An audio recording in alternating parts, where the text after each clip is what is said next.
berbuat maksiat itu bukan malu, malah bangga. Diposting di media sosial. Sungguh kata Nabi, setelah aku tiada nanti akan muncul para pemimpin yang zalim dan suka berbohong. Falaisa minni wala ana minhu. Maka siapapun yang membenarkan kebohongannya, berpihak kepada mereka atas kezalimannya, maka orang itu tidak termasuk golonganku. Aku juga tidak termasuk dia. Tidak diakui oleh Rasulullah. Saya ada 3 pertanyaan, tapi mengingat waktu.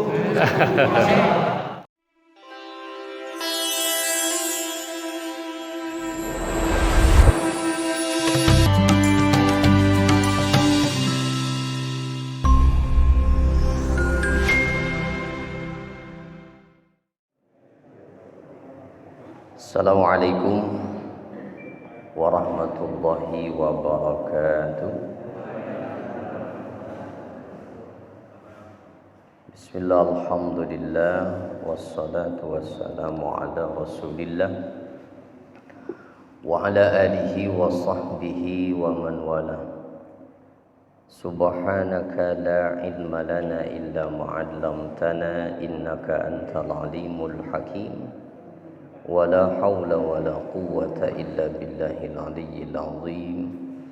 اللهم افتح لنا حكمتك وانشر علينا رحمتك من خزائن رحمتك يا أرحم الراحمين. Alhamdulillah, puji syukur kita panjatkan kehadirat Allah Subhanahu wa ta'ala.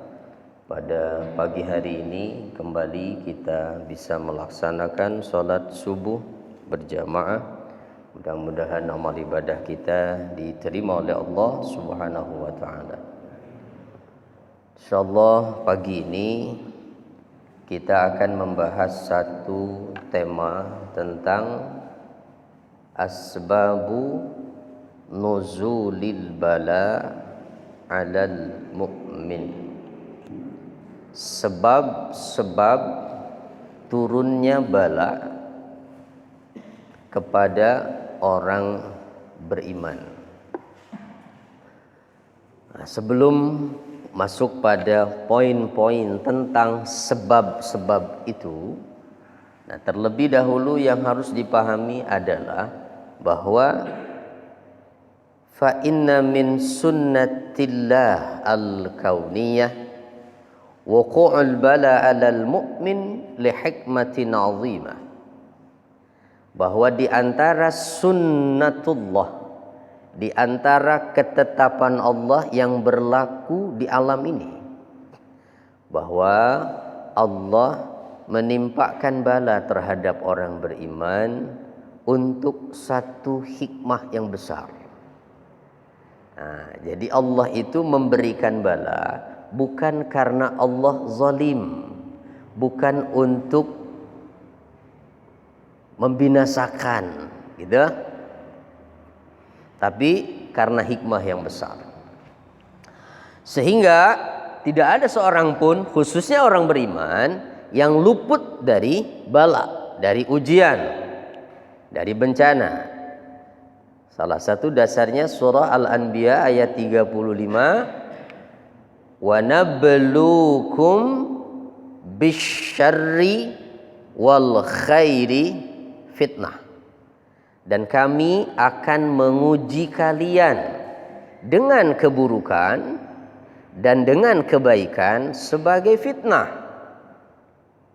Artinya ujian, fitnah itu ada yang diuji dengan keburukan, ada yang diuji dengan kebaikan. Wa ilaina turja'un, dan kepada kami kalian pasti dikembalikan. Artinya nanti kalau sudah dikembalikan, kami akan menilai kalian lulus atau tidak gitu, dengan ujian itu. Bahkan Nabi kita Muhammad sallallahu alaihi wasallam adalah orang yang paling berat ujiannya. Berbagai macam ujian dialami Rasul sallallahu alaihi wasallam, ya, baik berupa gangguan yang beliau rasakan dari orang-orang kafir Quraisy ataupun ujian-ujian lainnya. Akan tetapi apa yang terjadi? dengan bala yang begitu banyak menimpa Nabi, fazdada yaqinan wa sabran wa ridwan. Maka Nabi justru bertambah yakin, bertambah sabar, tambah ridha. Nah, ya. Jadi Nabi itu semakin banyak ujian, tambah yakin, tambah sabar, tambah ridha. Bahkan Allah lipat gandakan pahalanya serta kedudukannya di dunia dan di akhirat.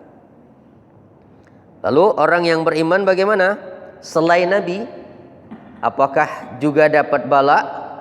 Jelas. Kalau Nabi saja yang manusia paling mulia mendapatkan bala, apalagi di bawah Nabi.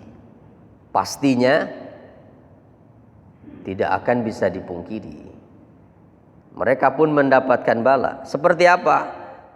Taratan yafqudu habibahu. Terkadang bala itu berupa kehilangan orang yang dicintainya. Ya. Bahkan kita pun mungkin belum lama ya kehilangan salah seorang saudara kita gitu. Kita bacakan Fatihah yuk. Ya. Mudah-mudahan almarhum Pak siapa Pak namanya? Pak Rusdianto. Ya. Mudah-mudahan beliau diterima segala amal ibadahnya, diampuni dosa-dosanya oleh Allah Subhanahu wa taala, dilapangkan di alam kuburnya. Ala hadhihi niyyah wa kulli niyatin shadihah. Al-Fatihah. A'udzu billahi minasyaitonir rajim. Bismillahirrahmanirrahim. Alhamdulillahi rabbil alamin, arrahmanir rahim, maliki yaumiddin. Iyyaka na'budu wa iyyaka nasta'in. Ihdinas siratal mustaqim. Siratal ladzina an'amta 'alaihim ghairil maghdubi 'alaihim waladdallin. Amin. Nah, terkadang berupa kehilangan orang yang dicintai, kehilangan suami, kehilangan istri, kehilangan anak. Sebabnya macam-macam, bisa karena bencana, bisa karena penyakit, ataupun sebab lainnya. Atau wataratan yakhsiru malan aziman. Terkadang berupa bencana bala. Nah, kalau disebut bala itu berupa bencana yang berat, itu bala itu. Berupa apa? Misalnya kerugian harta yang besar. Ya, kerugian harta yang besar. Tiba-tiba datang gempa bumi menghancurkan seluruh kampung. Apa yang tersisa? Rumah yang puluhan tahun dibangun, diperjuangkan, datang gempa, hancur semua. Ya. Karena ketika bencana terjadi kan tidak pilih-pilih. Ya. Mana rumah yang baru dibangun, mana yang udah lama. Hancur semua. No. Yakhsiru malan aziman. Itu bahkan di Ciamis ada yang satu kampung saat ini sudah jadi kampung mati ya. Karena ditinggalkan, nggak ada yang mau tinggal di situ, takut. Ya, yang terjadi pergeseran itu daerah Ciamis, nggak ada yang mau tinggal lagi di situ, Pak. Mati kampung, satu kampung ditinggalkan rumah-rumahnya itu. Ya Allah, itu yakhsiru malan aziman. Wa taratan la yuwaffaqu fi abwabid dunya. Kadang-kadang juga bala itu berupa tidak diberikan pertolongan oleh Allah dalam hal urusan-urusan dunia. Ya, terkadang Allah juga menguji seseorang dengan banyaknya keturunan, banyak keluarga, sehingga diuji dengan kebingungan untuk menafkahinya. Tapi kadang juga sebaliknya, Allah menguji yang lain dengan tidak memiliki keturunan sama sekali. Mereka pun bingung karena tidak dapat keturunan. Yang satu bingungnya karena kebanyakan, bingung menafkahinya bagaimana. Anak banyak, ya, kena PHK, Itu. Lagi COVID begini, kemana-mana susah, cari kerjaan susah. Yang satu bingung karena nggak punya keturunan. Bertahun-tahun nggak punya keturunan. Ada banyak ya, bala itu. Termasuk juga diantaranya adalah gambarannya di sini. Di antara a'zamil bala yang dianggap paling besar menimpa orang beriman adalah ketika dia dikuasai oleh orang lain dalam hal kemaslahatan, pekerjaannya, kekuasaannya, sehingga di bawah bayang-bayang orang. Maka orang mukmin seperti ini harus rela dizalimi, dipaksa, bahkan mereka tidak mau tahu kemampuan si mukmin ini, dipaksa bekerja, diperas tenaganya tanpa diperhatikan haknya. Itu juga adalah bagian dari bala. Termasuk bala yang umum menimpa orang beriman di belahan bumi ini adalah an yubtalal mu'min bihakimin jair, bahwa orang beriman itu diuji oleh Allah, diberikan bala dengan dihadirkannya pemimpin yang zalim. Kapan tuh Pak? Hah? Sekarang? Masya Allah. Sekarang. Ya memang ini masanya Pak. Ini kalau melihat pada babak kepemimpinan yang disampaikan Rasulullah, itu kan ada 5 babak kata Nabi, ya, yang diriwayat Imam Ahmad itu. Ada babak kenabian dipimpin oleh Nabi sendiri langsung, itu dari sejak Nabi diangkat sampai beliau wafat. Babak khalifah, kemudian babak raja-raja, ya. Dan yang keempat nih adalah babak para pemimpin yang diktator. Ini kita berada di babak itu Pak, ya. Para pemimpin yang diktator. Nah nanti akan berganti. Ketika Allah menghendaki, babak ini akan berakhir. Kapan? Wallahu a'lam. Ya, hanya Allah yang maha tahu. Tapi akan berganti lagi. Inilah masa nanti kembalinya kejayaan umat Islam. Babak kelima yaitu babak khilafah ala manhajin nubuwah. Babak kekhalifahan dipimpin oleh seorang khalifah umat Islam nanti, itu yang disebut sebagai Imam Mahdi itu. Nah, itulah masa-masa makmur kembali umat Islam. Entah kita mengalami atau tidak, tapi dimanapun kita hidup, ya, di babak manapun, yang penting bisa menyesuaikan diri dan tetap istiqomah sebagai orang beriman. Jangan terbawa arus zaman. Itu yang lagi sekarang banyak merasa menang adalah orang-orang zalim, misalnya begitu. Udah deh ikut sana aja dah. Cari yang untung aja. Gitu. Gabung sama orang-orang beriman rugi. Misalnya begitu. Ya, banyak dizalimi. Nah, ya silahkan. Ya, pilihan ada pada kita semua. Ya Allah tidak pernah memaksa. Mau beriman mau kafir pun kan silahkan. Ya. Baik. Nah kemudian, nah yang menjadi pertanyaan adalah kemudian, ya, yang menjadi banyak pertanyaan ini mengenai hakikat bala serta sebab terjadinya bala itu apa. Jadi kalau bala itu memang tidak bisa dipungkiri akan menimpa orang beriman, lalu hakikat bala itu apa bagi mereka, bagi orang mukmin itu?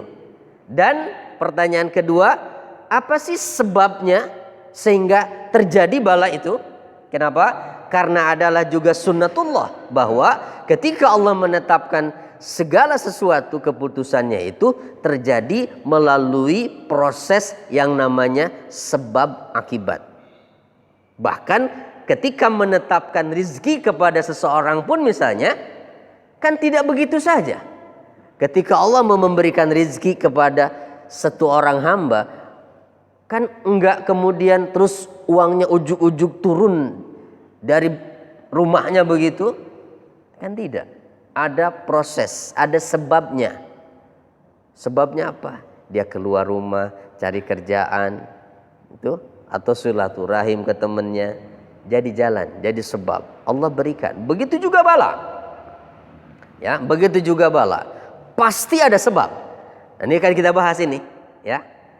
Nah, yang pertama tadi hakikat bala bagi mukmin. Apa itu sesungguhnya bala bagi orang beriman? Nah, mengenai pertanyaan yang pertama bahwa apa hakikat bala bagi orang yang beriman, maka kita mesti membagi dua dulu kelompok orang beriman ini.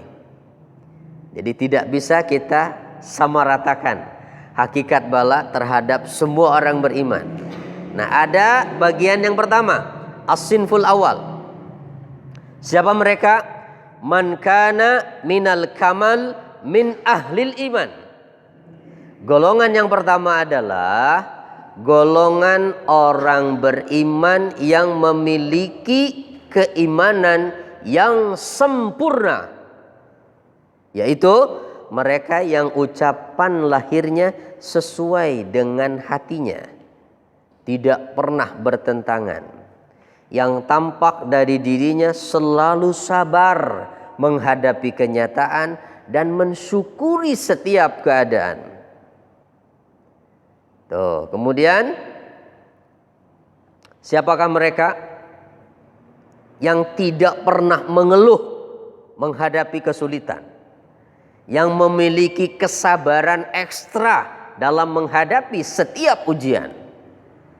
Mereka adalah golongannya para nabi dan as-siddiqin.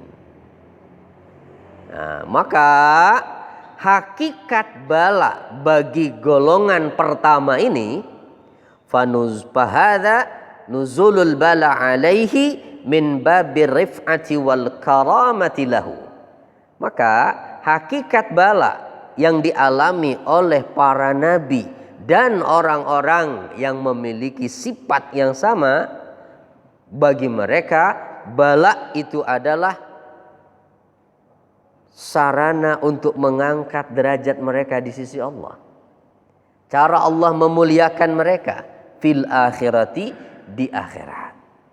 Jadi nanti kedudukannya di akhirat akan tinggi di surganya Allah Subhanahu wa taala. Sebagaimana Rasulullah sallallahu alaihi wasallam dalam riwayat Imam Al-Bukhari, beliau mengatakan, "Fama yabrahul bala'u bil 'abdi hatta yatrukahu yamshi 'alal ardi wa ma 'alaihi khati'ah." Allah itu akan selalu, atau bala itu akan selalu menimpa seorang hamba sehingga Allah biarkan dia menjalani kehidupan di atas permukaan bumi ini tanpa ada satu kesalahan pun yang tersisa dari dirinya. Kenapa? Karena dihapus kesalahannya oleh Allah, diangkat derajatnya nanti di akhirat. Nah, maka para nabi mereka mengalami ujian adalah untuk meninggikan derajatnya. Serta yang kedua, hikmahnya nih, kenapa para nabi itu diuji dan berat ujiannya? Di samping untuk mengangkat derajatnya juga wa adami i'tiqadil uluhiyyati fihim, agar tidak ada keyakinan ketuhanan pada diri mereka. Artinya apa? Supaya tidak diyakini bahwa mereka itu Tuhan, gitu. Karena mereka manusia kok. Mereka juga sama mengalami ujian. Bahkan Nabi itu bukan orang yang kebal. Nabi itu terluka waktu perang, berdarah, pecah giginya, terluka, gitu. Itu Rasulullah, itu Nabi. Jadi Nabi tidak mengajarkan ilmu kebal, ya. Jadi nggak usah khawatir dan nggak usah takut walaupun kita nggak punya ilmu kebal. Udah bertahun-tahun di Banten, ya. Oh. Kenapa? Karena bukan itu yang penting. Nabi aja luka kok, ya. Jadi Nabi itu manusia biasa. Jadi kenyataan bahwa para nabi itu mendapatkan ujian, salah satu hikmahnya adalah supaya tidak diyakini diiktikadi bahwa mereka itu adalah Tuhan, ya. Apakah Nabi Isa juga diuji? Ya, iya sama. Ya, Nabi Isa juga mendapatkan ujian. Sifat-sifat manusia sangat melekat pada diri Nabi Isa, sehingga akal manusia sulit untuk menerima bahwa Nabi Isa itu adalah Tuhan. Ya. Kenapa? Satu saja pertanyaannya. Kalau memang ada satu yang dianggap Tuhan begitu, pertanyakan saja. Apa reputasinya sebagai Tuhan? Apakah dia menciptakan langit? Menciptakan bumi? Menciptakan gunung? Siapa yang menciptakan langit bumi? Jawabannya Allah. Tidak ada yang lain. Manusia paling sombong saja, Fir'aun, tidak pernah ngaku bahwa dia menciptakan langit, menciptakan bumi. Makanya akal manusia itu sebetulnya hanya menerima bahwa yang pantas itu Tuhan cuma satu. Siapa? Pencipta langit bumi ini. Itu. Bahkan akal manusia akan sulit menerima begitu, ya, sosok yang disebut sebagai Tuhan, sementara ia dilahirkan dari rahim seorang ibu, menyusui kepada ibunya, melewati perkembangan dari masa bayi, anak-anak begitu, ya. Nah, tidak bisa diterima oleh akal. Ada Tuhan seperti itu, gitu. Nah, baik, kita tidak akan jauh ke sana, ya. Oke, jadi sekali lagi, ya, turunnya bala kepada para nabi dan para as-siddiqin adalah untuk meninggikan derajat mereka, dan di sisi lain supaya tidak diyakini mereka itu Tuhan. Kemudian berikutnya, wala yanbaghi lil mu'min min ahli salamah an yattakila ala hadzal ma'na wa yatrukul i'tibara bil bala wala yabtishu fi halih. Tidak seyogianya bagi orang yang beriman bahwa dia bersandar pada makna ini saat menghadapi suatu ujian, lalu meninggalkan i'tibar, mengambil pelajaran serta memeriksa dirinya, introspeksi. Artinya, lalu tidak seyogianya merasa diri orang beriman, lalu terjadi banyak bala yang menimpa, lantas mengatakan bahwa ini adalah ujian untuk meninggikan derajat kita. Begitu. Ini bukan teguran, ini bukan azab, ini untuk meninggikan derajat kita di sisi Allah. Apakah kita seperti Nabi? Pertanyaannya. Nah, kan yang tadi hakikatnya bala sebagai pengangkat derajat itu adalah bagi haknya para nabi. Terus kita siapa? Lalu dengan mudahnya mengatakan tanpa menintrospeksi diri, bahwa ujian-ujian ini, bencana-bencana ini untuk mengangkat derajat kita. Itu di sisi Allah karena kita orang beriman. Nah, maka tidak seyogianya demikian. Kenapa? Karena ada golongan mukmin yang kedua. Nih, As-Sin Pustani. Golongan mukmin yang kedua. Siapa mereka? Man kana min ahli taqsir wazzallati fil qaul, ya, wal amal, yaitu orang-orang mukmin yang mereka termasuk orang-orang yang masih terjebak pada taksir. Taksir apa? Menyepelekan urusan agama, menyepelekan urusan ibadah, mungkin masih terpeleset dalam ucapan dan tindakannya, masih banyak melakukan kesalahan, bahkan al-khaidina fisyubuhati wasyahawat, larut tenggelam dalam urusan syubhat dan memperturutkan syahwat. Memang masih suka sholat, begitu, tapi masih suka lalai. larut saat mereka main-main dengan kesenangan dunia. Memang suka sholat, tapi kalau lagi gapleh lupa waktu. Misalnya nggak pulang-pulang ke rumah, gapleh aja. Ada di sini? Oh banyak. Iya. Memang masih suka sholat begitu, tapi kalau lagi ada resepsi itu nggak boleh lihat orang yang nyanyi dangdut pengen ikut joget misalnya. Insyaallah. Itu artinya adalah orang-orang yang masih taksir, masih banyak kekurangan dalam imannya, masih banyak larut tenggelam dalam urusan yang syubhat, bahkan memperturutkan syahwat. Ya. Wal mutahawinu fil faraid, bahkan orang-orang golongan kedua ini termasuk golongan orang-orang yang memandang remeh urusan kewajiban. Salat fardu. Ya. Salat fardu termasuk, mohon maaf ya, bukan hanya sekedar yang menganggap meremehkan sholat itu yang meninggalkan, tetapi yang main-main ketika sholatnya. Seperti apa? Ya sholat cuma gerakan lahir saja, hatinya nggak pernah hadir waktu sholat. Hatinya nggak pernah hadir ketika sholat. Main-main sholatnya. Itu jangankan sholatnya, istighfarnya saja main-main kok. Tidak pernah dihayati maknanya. Astagfirullahalazim itu kadang-kadang sambil ngantuk kok. Astagfirullahalazim, hilang itu. Sehingga ada ungkapan ulama mengatakan rubba min mustaghfirin yahtaju ilal istighfar. Ada banyak orang yang memohon ampunan dengan beristighfar, tapi mereka itu butuh diistighfari, itu istighfarnya. Istighfar butuh diistighfari. Kenapa? Lalai hatinya.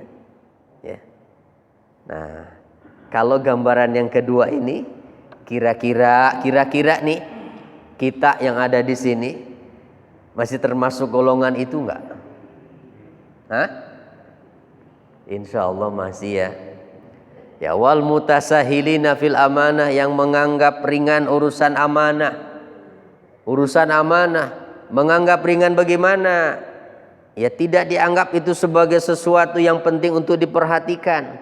Ketika dapat jabatan misalnya, bukan memanfaatkan jabatannya untuk melayani, tetapi memanfaatkan untuk memperkaya diri.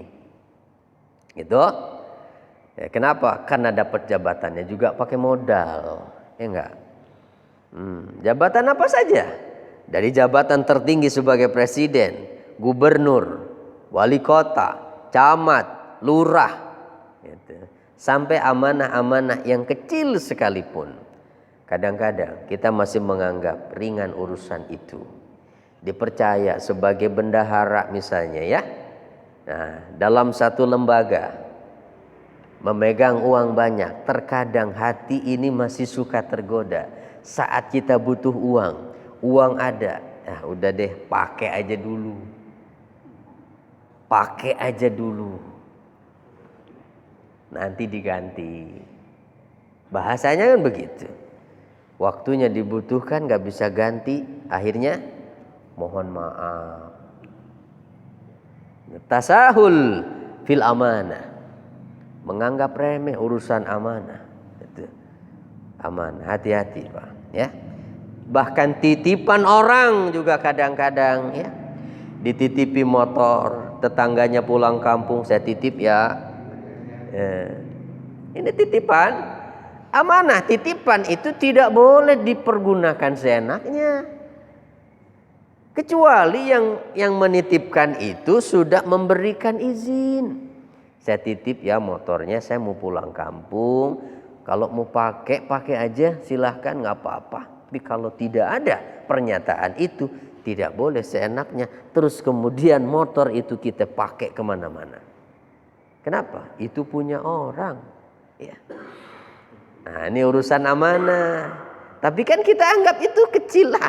Mau teman saya sendiri kok, tetangga saya sendiri kok, tinggal ntar bilang kalau pulang, kan begitu. Berarti menganggap enteng urusan itu. Hati-hati Pak. Nah, urusan amanah. Kemudian wal mutlikina alsinatahum fi a'radil ghafilin. Orang yang masih membiarkan lisannya bebas. Bebas apa? Bebas mencela orang lain. Hati-hati nih ya, yang masih suka saling celak di media sosial. Kita nggak usah ikut-ikutan deh. Ya, nggak usah ikut-ikutan. Kemudian termasuk adalah orang-orang yang melakukan dosa dan maksiat secara terang-terangan. Nah, maka kalau bala menimpa orang beriman yang seperti ini kondisinya, golongan kedua, ini kira-kira hakikat bala bagi mereka apa? Kalau para nabi kan tadi adalah untuk mengangkat derajat mereka di sisi Allah. Nah, kalau orang yang kedua ini bagaimana nih? Maka turunnya bala bagi golongan yang kedua adalah min babi takfiri sayyiati. Turunnya bala bagi mereka adalah itu di antara cara Allah menghapuskan dosa-dosa mereka. Gitu, ya. Jadi menghapuskan dosa. Artinya kalau orang beriman seperti kita dapat ujian, maka hal yang pertama kali harus kita lakukan adalah pertama sabar, terima itu sebagai ketetapan Allah. Kedua, buru-buru periksa diri, introspeksi Pak. Ya Allah, mungkin ini karena sebab dosa saya. Gitu, periksa. Punya dosa apa? Kesalahan apa? Kalau setelah meneliti diri lalu kesimpulannya, saya nggak punya salah apa-apa kayaknya. Saya nggak punya dosa apa-apa kayaknya. Nah, kata Imam Al-Ghazali, kalau ada orang yang berusaha meneliti diri tentang kesalahan dan dia menyimpulkan bahwa dirinya tidak punya kesalahan, kenapa? Itu adalah orang yang paling bodoh. Kenapa? Karena tidak bisa menemukan kesalahannya sendiri.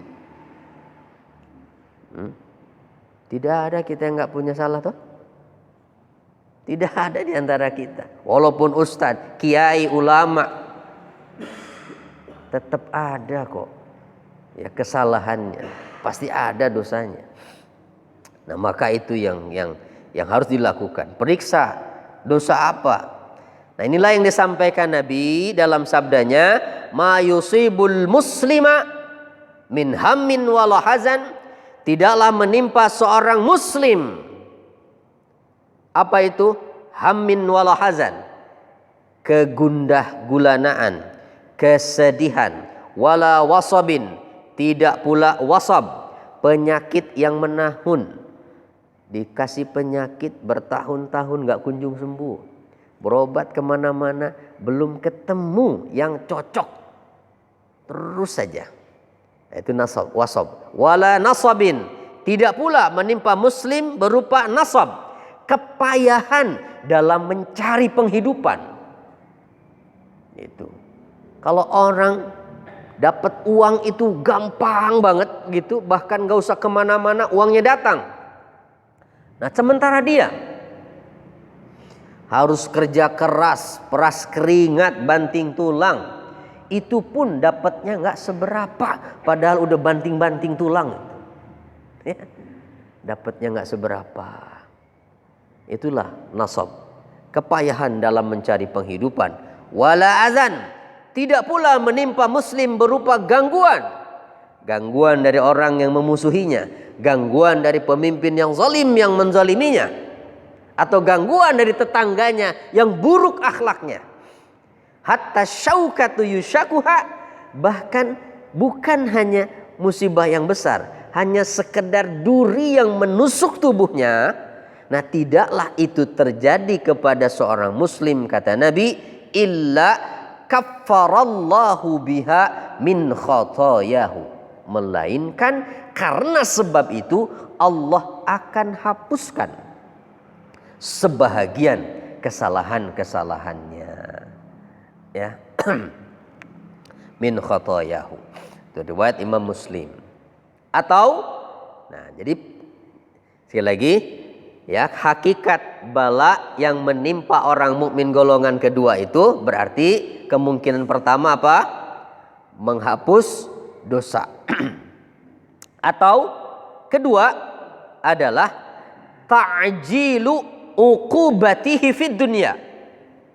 Nah, yang kedua, bala yang menimpa mereka itu kemungkinan yang kedua adalah disegerakannya hukuman dari Allah untuk mereka. Ya, disegerakan hukumannya oleh Allah. Dia berbuat maksiat, berhak mendapatkan hukuman, akhirnya disegerakan, dihukum di dunia. Bismillah.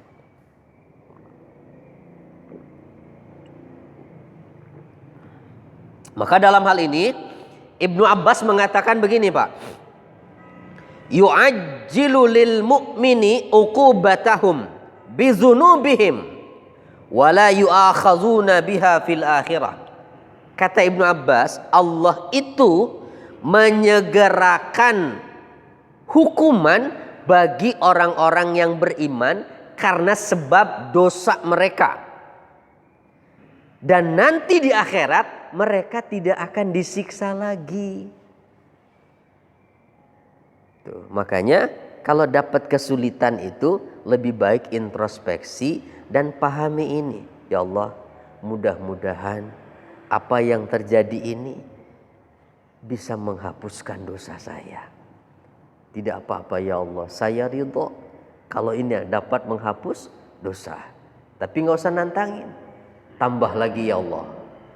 Itu minta tambah lagi misalnya ujiannya, ya jangan, ya. Terima, ridho, dan pahami itu sebagai penghapusan dosa. Ya, akui diri banyak dosa lah. Itu. Ya, tapi kalau ketemu orang yang diuji misalnya dengan sakit yang tak kunjung sembuh sudah bertahun-tahun, ya. Bagi haknya kita orang yang nengok, tidak boleh lalu kemudian sembarangan kita menilai, apalagi mengatakan, sabar ya Pak ya, ini mungkin Bapak banyak dosa.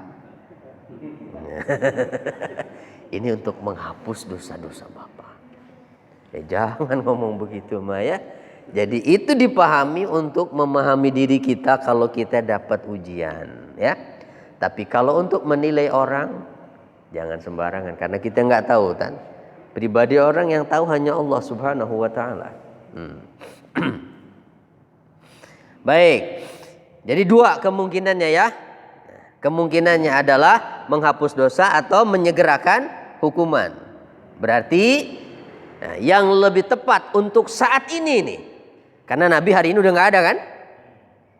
Banyaknya terjadi bencana di mana-mana, terjadi musibah di mana-mana.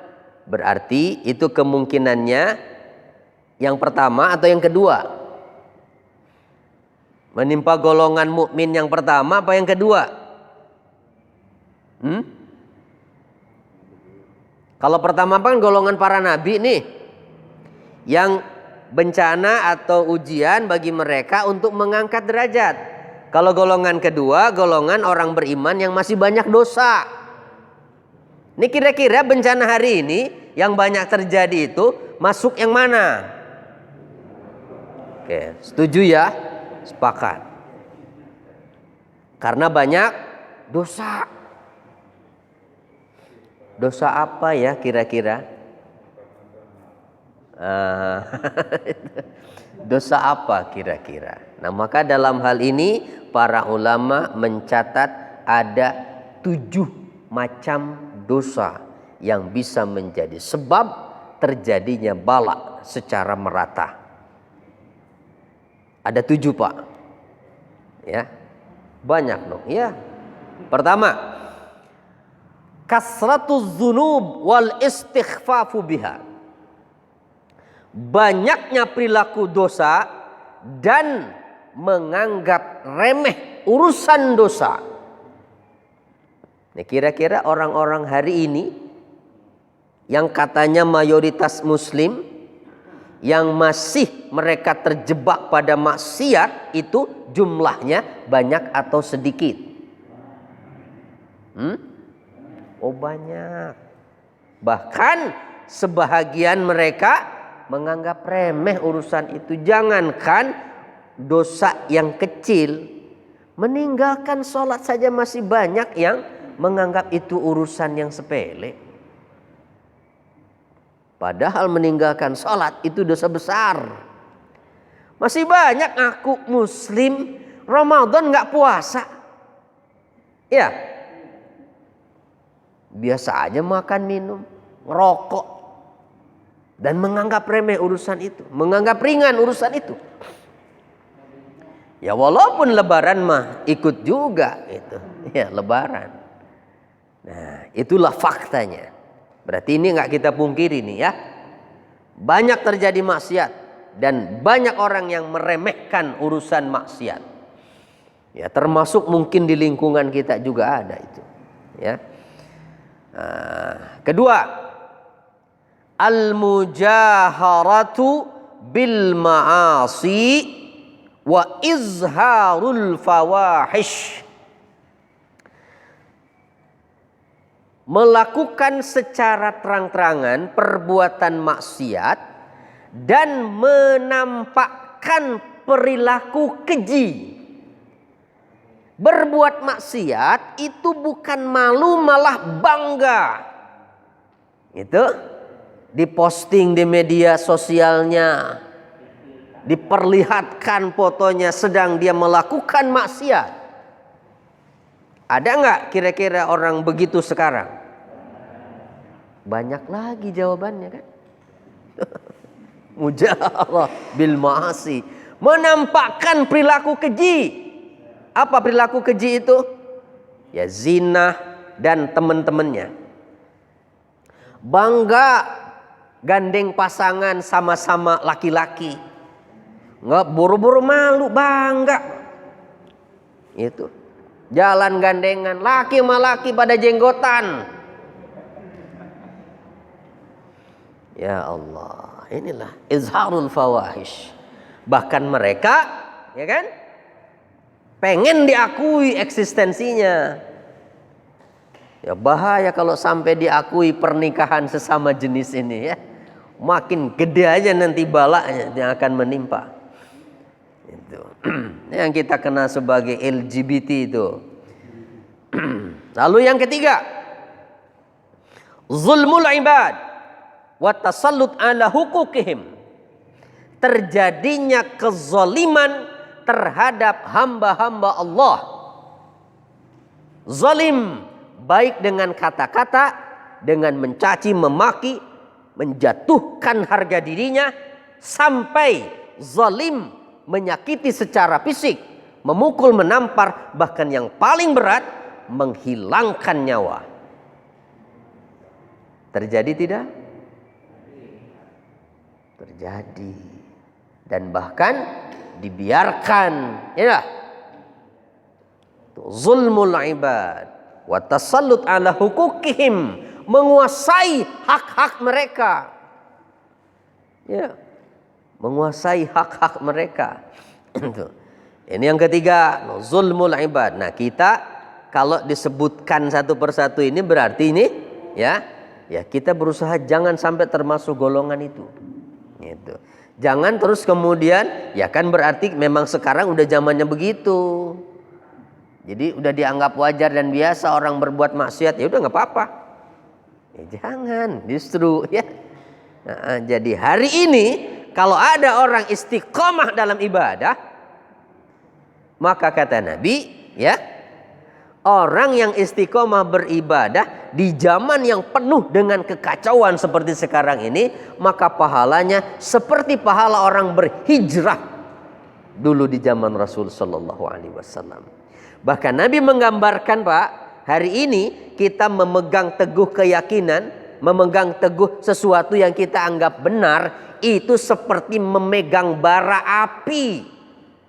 Resikonya besar.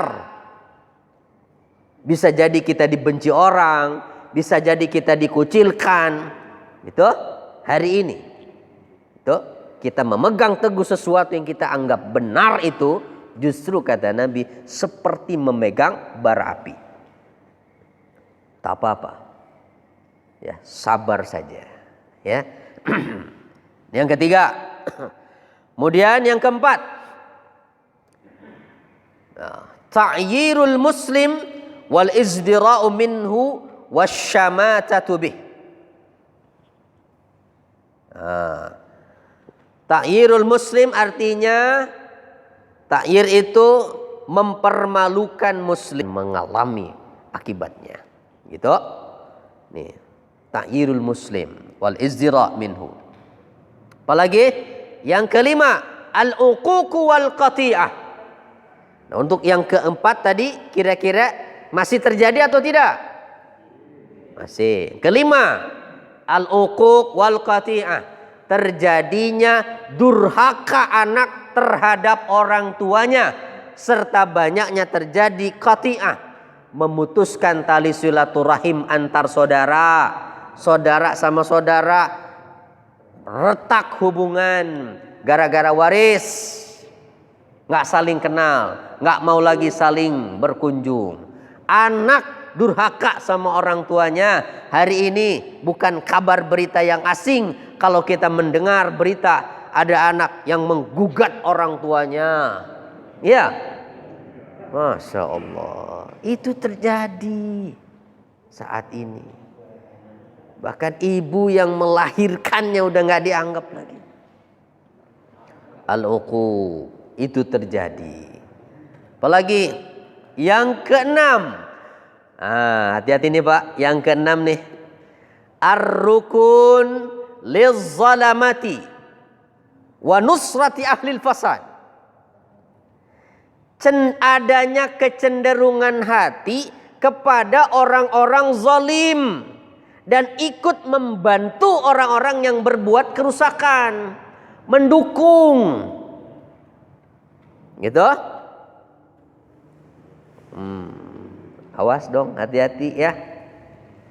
Kalau kita tahu ada tindak kezaliman dilakukan oleh sekelompok orang, jangan hanya karena yang melakukan itu adalah orang yang kita hormati, orang yang kita banggakan, lalu kita menutupi kezalimannya dan kita ikut berpihak kepadanya secara batin. Nggak apa-apa, didukung, dibela, padahal salah. Jangan. Walaupun pemimpin, ya. Kenapa? Karena Nabi sudah mengingatkan, wa innaha satakunu ba'di umara'u yazlimuna wa yakdzibun. Nih, perhatikan. Ini hadis bukan hadis buatan 2020. Tapi ini hadis sudah ada 14 abad yang lalu terucap dari lisannya Rasulullah sallallahu alaihi wasallam.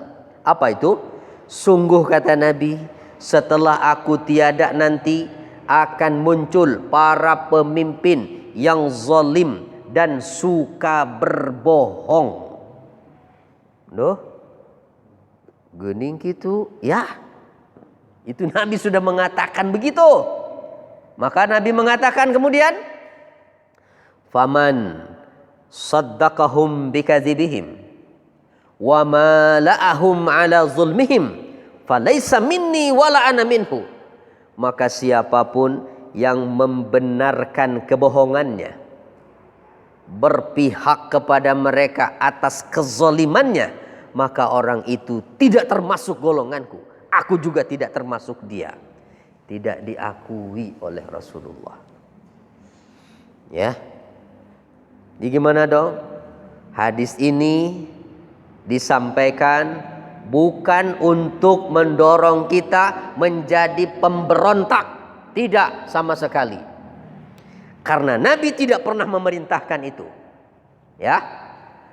Bahkan dalam kondisi apapun Nabi tetap memerintahkan taati pemerintah yang sah itu. Perintahnya, apapun yang terjadi, seperti apapun keadaannya. Ya. Yang tidak boleh apa? Loyal secara batin. Nih, kecenderungan hati sampai menutup mata, salah pun masih dibela. Nah, itu yang nggak boleh gitu. Paham ya? Apakah terjadi itu sekarang? Oh ya, pantas atuh.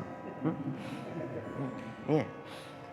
Nah, yang 7, yang terakhir, aklul haram wat tahayulu 'alal muharramat. Memakan makanan yang haram serta tahayul, mencari-cari hilah, mencari-cari siasat supaya yang haram tidak lagi dikatakan haram, gitu. Padahal korupsi, cari jodohnya, gitu. Nah, ganti bukan korupsi. Cari-cari alasan memakan yang haram. Nah, terjadi nggak kira-kira? Waduh, tampak di depan mata ya Pak, Masya Allah. Itu bansos berapa triliun tuh makan. Tapi jangan salah Pak, ya. Memakan yang haram itu bukan hanya hasil korupsi. Ya. Memakan yang haram itu juga adalah, hati-hati, gitu. Hal-hal yang juga mungkin kita anggap remeh. Ada jambu tetangga udah mateng, tetangga yang punya lagi nungguin, nggak taunya udah hilang. Cuma 1 biji, nggak banyak. Haram itu, ya, haram. Aklul haram, hindari memakan yang haram. Termasuk, mohon maaf, harus saya sampaikan hari ini, bahwa di antara perkara yang haram yang masih banyak tidak bisa ditinggalkan orang adalah riba. Betul nggak? Saya makan nggak makan. Kan saya mah pinjem ke bank. Yang makan untungnya kan orang bank. Saya mah cuma dapat uangnya. Ya, mungkin uang yang diterima itu halal. Tetapi kita menjadi sebab orang berdosa karena makan riba. Gimana dong? Kan kalau nggak pakai bank mah nggak bisa apa-apa kita. Kata siapa? Ya, kata siapa? Banyak orang yang sudah membuktikan hari ini tanpa harus meminjam ke bank. Itu cukup dengan modal. Karena cara berpikir kita kadang-kadang, ya, kalau mau usaha misalnya nih, yang kita pikirkan itu lebih dulu nih. Kadang-kadang nih, mohon maaf, kalau mau usaha ini kira-kira modalnya berapa nih? Oh, berarti saya harus pinjam sekian. Saya mau buka usaha ini kira-kira modalnya berapa? Waduh, nggak cukup nih. Berarti harus pinjam. Padahal coba dirubah cara berpikirnya. Sekarang saya punya uang berapa nih? Oh, cuman 100.000.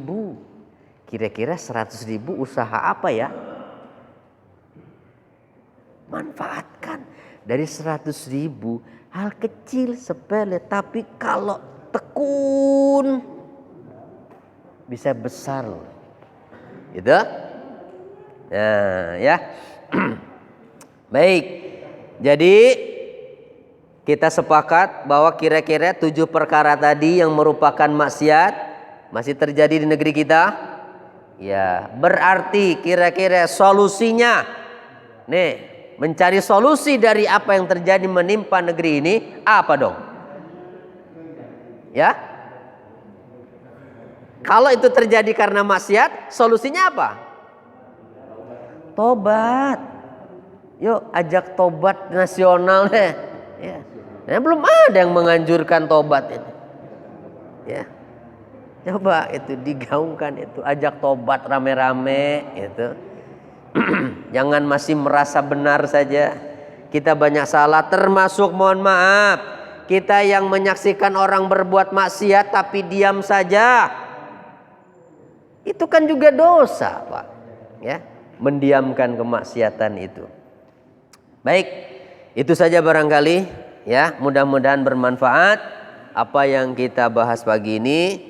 Mohon maaf bila ada hal yang kurang berkenan ya. Baik, ada yang mau ditanyakan? Monggo, silakan Pak. Sebentar, ada sebelah sini dulu Pak.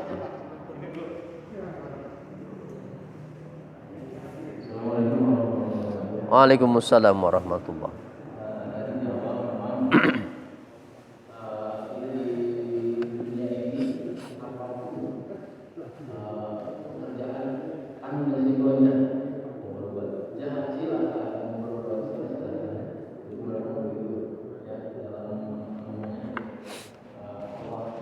Karena memang Allah tidak rugi apapun yang kita terus apa kaitannya juga dengan ini, koreksi saya tidak begitu paham. Misalnya kaitannya dengan hadis yang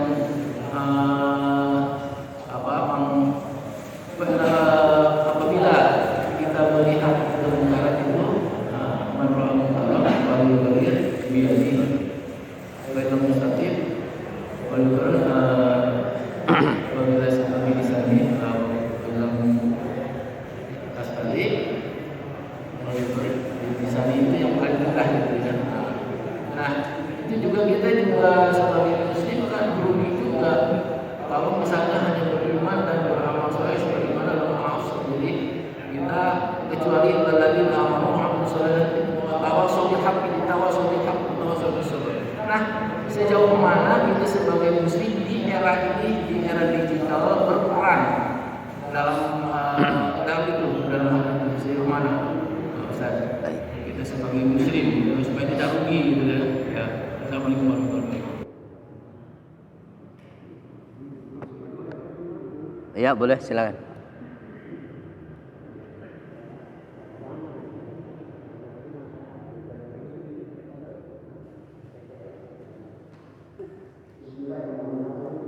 Assalamualaikum warahmatullahi wabarakatuh. Waalaikumsalam. Ustaz, Allah ya. Saya sangat tertarik apa yang disampaikan Bapak tadi. Penyebab daripada dosa besar, penyebab daripada musibah di negara kita ini ada 7 macam tadi. Tapi saya ambil contoh aja yang dekat. Kalau urusan negara kan udah rumit ngurusnya. Jadi sekarang begini, seorang anak kita sendiri bulan puasa dia enggak puasa, suruh sholat dia nggak sholat. Sebab kalau orang tua mendidik anak, belum tentu anak menurut semua Pak. Apalagi anak zaman sekarang, anak milenial Pak. Jadi yang ingin saya tanya, bagaimana solusinya? Bapak bilang taubat. Kalau untuk bersama ada salah. Sudah ada diadakan taubat nasional. Makin taubat nasional makin kumat. Jadi taubat maksiat itu. Kenyataan sekarang ini. Jadi saya dari pihak para ustaz, daripada pihak ulama, kiai, dai, kira-kira solusinya apa? Supaya anak-anak ini yang tidak puasa, yang bulan puasa dia bangga kalau dia merokok, dia makan. Kalau orang tua nggak diikuti sebagian besar Pak, karena anak milenial. Mungkin itu pertanyaan saya Pak. Saya ada 3 pertanyaan, tapi mengingat waktu. Terima kasih. Oh iya, silakan. Waalaikumsalam warahmatullahi. Bagaimana dengan seorang anak yang lahir sudah dalam keadaan kena balak, misalnya anggota tubuh bukan lengkap, padahal dia tahu dia belum pernah melakukan dosa, lalu kalau dihubungkan dengan kelompok ada 2 orang beriman tadi, ini anak masuk kelompok mana? Sekian Pak. Baik.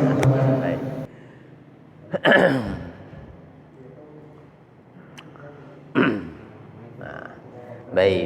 Yang pertama tadi bahwa pernyataan Allah di surah Al-Kahfi itu kan ada faman syaa'a falyu'min wa man syaa'a falyakfur.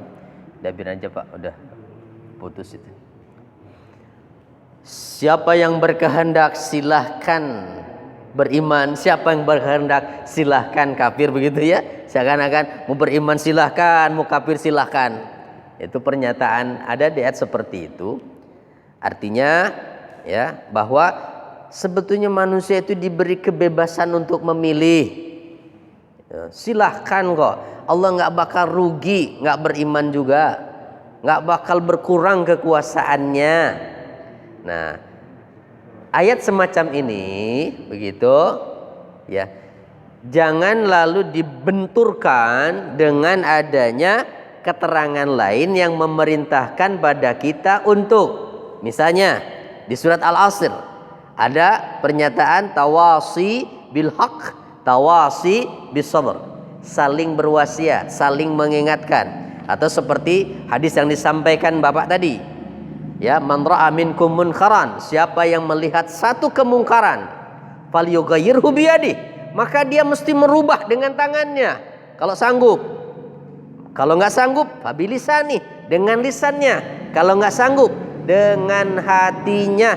Cukup benci perbuatan itu, jangan menyukai.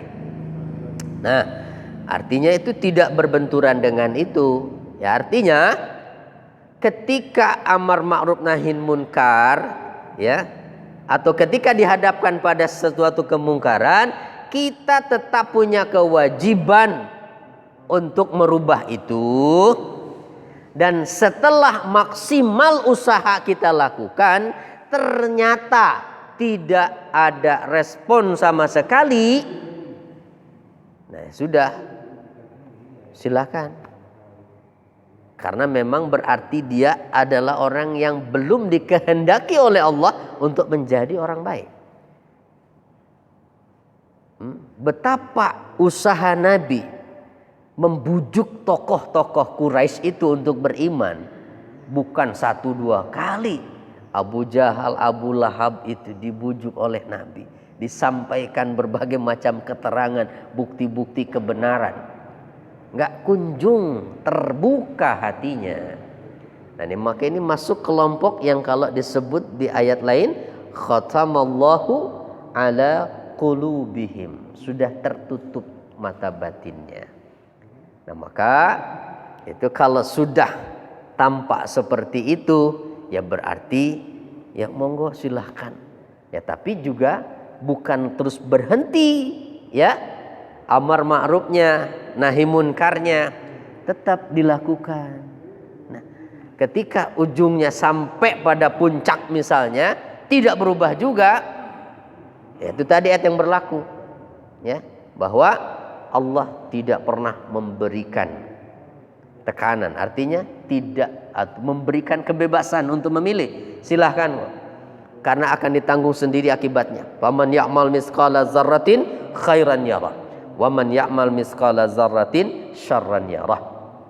Jadi jangan karena menemukan tadi keterangan pertama lalu kita mengabaikan amar ma'ruf nahi munkar. Lihat orang tidak sholat, udah biarin aja, dong ditanggung sendiri. Atau kadang-kadang pelakunya yang mengatakan begitu. Udah deh, nggak usah bawel, dosa saya, yang nanggung juga saya kok.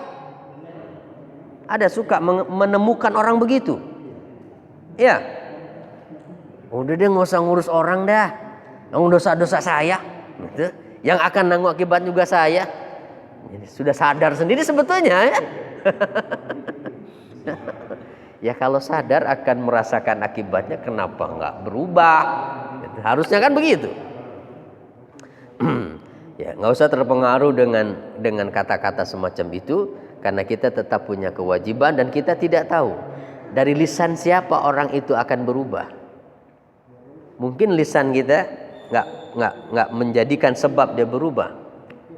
Nah, mungkin dari yang lain. Oke, itu yang pertama. Terus yang kedua, yang tadi dipertanyakan adalah tentang problematika di keluarga ini, ya, yang pastinya dialami banyak orang tua yang memiliki anak yang begitu susah untuk diatur. Ya, berkali-kali disuruh sholat nggak mau, diajak puasa nggak mau. Ya, ini memang adalah masalah kita bersama sesungguhnya, ya, masalah kita bersama. Dan juga ya lebih khusus masalah para orang tua, ya, masalah para orang tua. Jadi yang pertama yang harus dilakukan oleh orang tua adalah tadi Pak, karena itu juga diantara bala kan, terima sebagai ketetapan Allah. Kedua, introspeksi. Ada dosa apa yang saya lakukan sehingga saya punya anak seperti ini? Gitu. Maka jangan hanya melulu kita melampiaskan misalnya amarah kita kepada anak kita yang susah diatur. Coba introspeksi diri kita. Jangan-jangan mungkin ada kesalahan kita. Atau jangan-jangan ada dosa kita kepada orang tua kita. Yang menjadikan itu sebab Allah hukum kita dengan memiliki anak yang seperti itu. Nah, itu yang kedua ya, introspeksi diri. Kalau tidak ada misalnya, perbanyak istighfar kepada Allah, mohon ampun ya. Lalu mohon kepada Allah, karena nggak cukup dengan lisan. Karena yang mengendalikan anak itu bukan kita. Yang membolak-balik hatinya adalah Allah. Maka jangan lepas doa. Ya Allah gitu. Contoh para nabi ya. Rabbi habli minas salihin. Ya Allah karuniakan kepadaku keturunan yang soleh ya. Lembutkan hati anakku ya Allah. Itu. Terus saja minta kepada Allah. Di samping terus kita mengingatkan ya. Terus mengingatkan. Dan tentunya ya berusaha memahami dan mengerti keadaan anak. Dan juga kadang-kadang karena anak itu tidak mau nurut karena dianggap orang tuanya tidak mau mengerti keadaan dia. Salah komunikasi ya. Ada salah komunikasi. Jadi coba pahami kira-kira maunya anak seperti apa. Mungkin merasa anak nih kalau langsung ditegur keras begitu nggak nyaman ya, diajak ngobrol, disampaikan nasihat itu jangan dipanggil sengaja untuk dinasehati. Kenapa? Karena siapapun anak kalau memang diajak ngomong mau dinasehati pasti hatinya udah menolak duluan. Gimana dong caranya? Ajak makan bareng, nonton bareng, lagi ngumpul gitu. Nah sambil dalam suasana keakraban nih, anak lagi dekat sama kita. Ya sampaikan dengan penuh kelembutan dan kasih sayang. Nah, ini bapak nih sayang lo sama kamu. Ya, kita tuh pengen kita terus kayak begini bareng-bareng, bukan cuma di dunia loh. Karena kita bakal hidup lagi nanti di akhirat. Ayah tuh pengen kamu juga bareng-bareng ada di surga. Ya, kamu mau kan? Itu kasih pengertian begitu, mau kan? Bareng-bareng lagi sama bapak nanti di surga. Bapak nggak rela kamu masuk neraka. Ayolah, sholat ya. Kira-kira begitu ya. Sentuh hatinya. Jadi selama ini kalau bulan puasa yang sholat itu para ustaz, para dia itu mengejar ada tugasnya jadi penceramah. Itu kan secara umum. Pada umumnya sholat itu banyak yang tua, 15 kali. Umur 16 jalan. Maka kita di depan dosa anak 12. Jadi kalau dari pertanyaan penjelasan Bapak hanya menunjukkan pada orang tua, mungkin sudah salah orang tua. Sebelumnya mungkin kita akui manusia tidak ada benar, itu tidak salah. Mungkin saya solusi. Bapak sebagai ustaz, dai, kiai, ulama kerjasama dengan aparat penegak hukum, misalnya polisi, tentara, dikumpulkan suatu tempat, mungkin di kecamatan, di desa, berikan ceramah bahwa ini sangat dosa, tapi ini tidak pernah dilakukan. Ya boleh seperti itu ya juga bagus itu sarannya ya. Walaupun kan tidak menjamin bahwa itu akan berhasil. Coba betapa banyak acara semacam itu dikumpulkan anak-anak dikasih pengarahan. Kalau dalam kondisi di mana mereka nggak siap menerima, apalagi kan mentalnya mereka sengaja dikumpulkan untuk mendapatkan itu. Secara mental kejiwaan itu anak sudah menolak duluan, ya.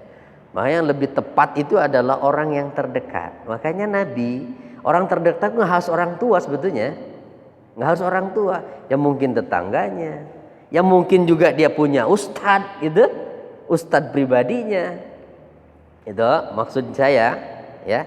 Jadi lakukan pendekatan, pahami situasi anak ini supaya saat menyampaikan sesuatu itu dia mau terima. Nah, itu maksudnya ya. Bahwa langkah-langkah seperti tadi bagus, itu boleh saja dilakukan, ya. Bisa dilakukan. Karena berbagai macam usaha perlu kita coba, ya. Perlu kita coba. Nah, tetapi akan lebih mengena, karena kan yang dicontohkan Nabi begitu, Pak. Ya, Nabi itu ketika lihat anak misalnya melakukan hal yang salah, ditegur dengan lembut dan diarahkan.